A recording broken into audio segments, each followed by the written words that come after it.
Hey, Eric here with Brick and Nick and Friends to bring you guys a quick review of my Ender-3 V2. My only real complaint is that the fans are a bit loud. I'm not sure if you'll be able to hear them on camera, but I do keep it in a room that I don't use very often.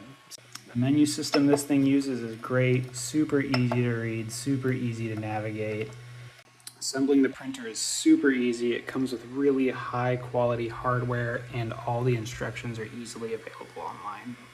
Now, for those of you who do know 3D printing, here's a Benchy I printed on my first day ever with this thing. You can look at the arches, they're really well done. The circles and edges, very crisp and clean. This thing has some pretty high quality prints.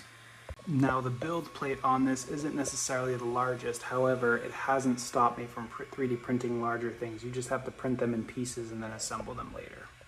Overall, it's a super easy 3D printer to use. Everything comes in the box that you would need to get started other than filament, and it's a great way to get into the 3D printing game.